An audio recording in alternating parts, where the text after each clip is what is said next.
Hi everyone, welcome to Film Dirt. Let's talk about Stallone's new film, Samaritan. Well, it's new at the time of recording this, and I think in the coming years we're going to get more from Stallone depicting him as an older man that had an eventful past. In this one, incredibly, he used to be some kind of superhero, or at least some kind of warrior with abilities.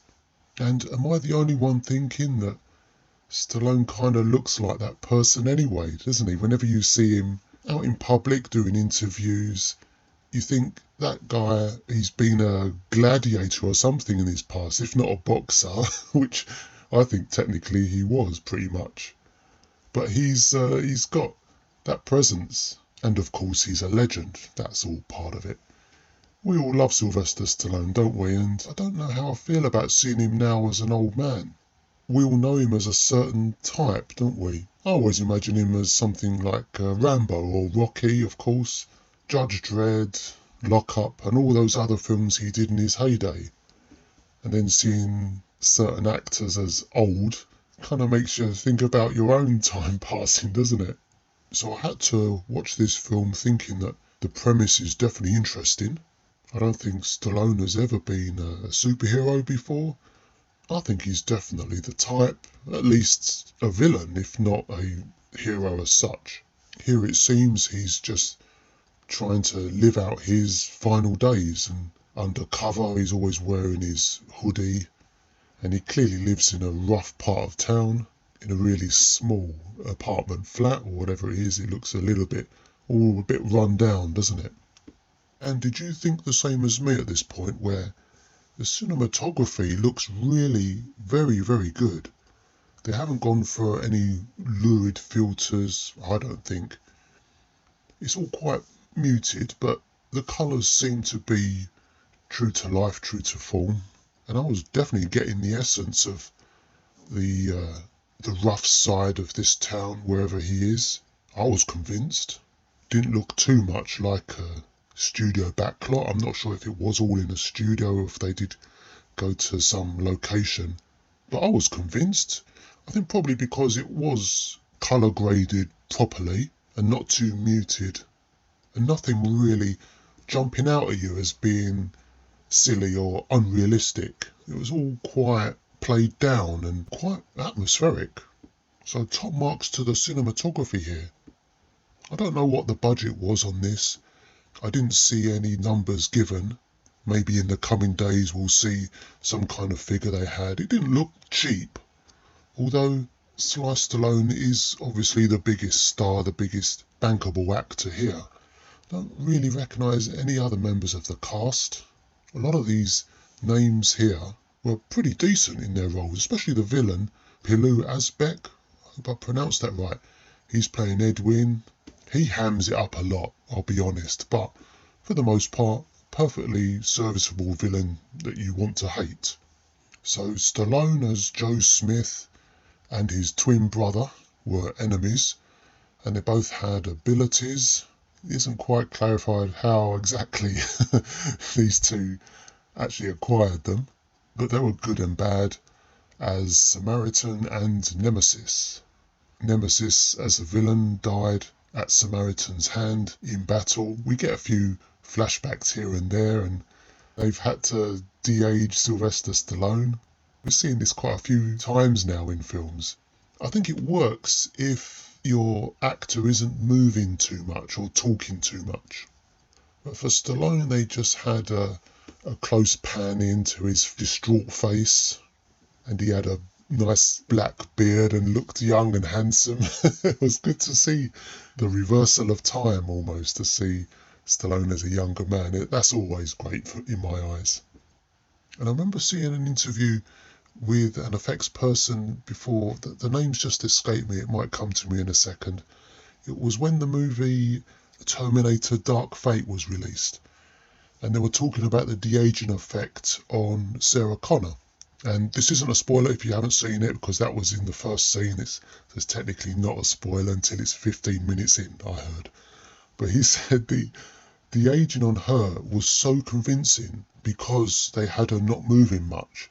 So if it's almost a static pose, you can sell the effect. And it's when they are being animated or even talking, then the uncanny valley comes into play. And it's still the mouth movements part which is difficult to sell, I think. So here, it's not real, but I was sold. It was good enough. And just to add to this point on Terminator, I will be going through a bit of a Terminator marathon and review all of the films, so stay tuned here for that. So here in the present day, we've got Joe Smith as a garbage man, refuse collector, and fixes old appliances, which seems a good way to keep your mind active, and it is therapeutic, as he mentions. So I like that part. There are some good themes here. Having Stallone as a former superhero just living out his final days, the premise there is really good. But I feel the whole film really is let down in that it's a children's film. The protagonist really isn't Stallone's Joe Smith. It's 13-year-old Sam, played brilliantly by Javon Walton. He's really the lead in this. The whole film is looking at it from his point of view, and it's up to him to try and find out who Samaritan is. He's not alone in being a fan or former fan of Samaritan in his heyday. He thinks he knows Joe Smith used to be Samaritan and is trying for the initial half of the film at least to try and get confirmation of whether or not he is. And most of the villainous gang that he encounters, they're all of the similar ages as well, maybe a little bit older. So it really is a children's film, and I was a little bit let down at this point because I think the story would work if it was a really hard-nosed tale that Sylvester Stallone could get his teeth into.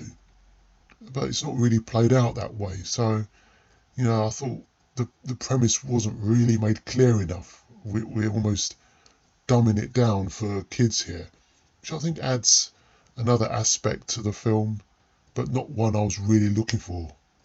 I think there is a possible adult version of this film which would have been a lot better than what we actually got. You could have the 13-year-old child in there as well, but not make him the protagonist and revolve everything around his world. I'd like to have seen more time spent with Joe Smith and his realisation of his destiny and how he's coping with life now.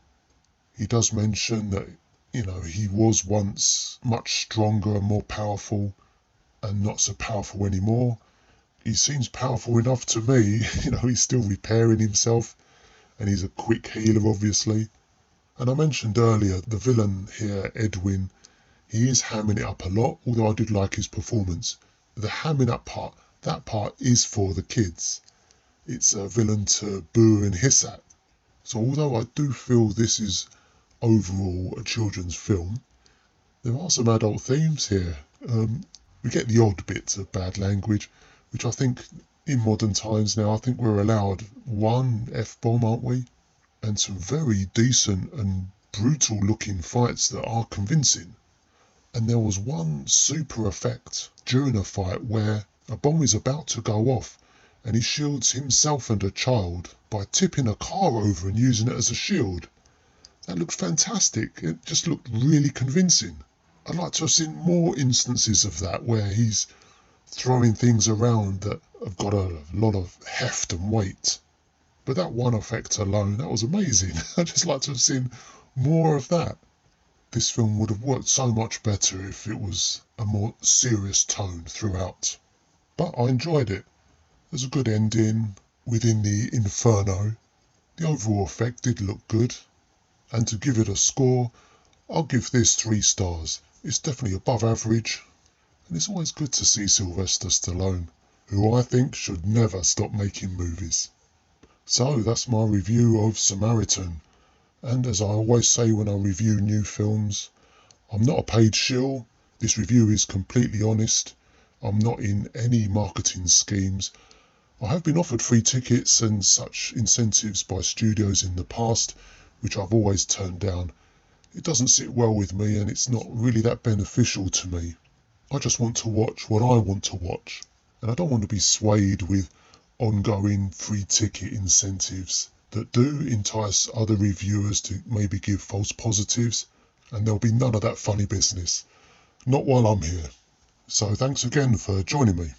Looking forward to talking movies with you again soon. All the best to you, and take care.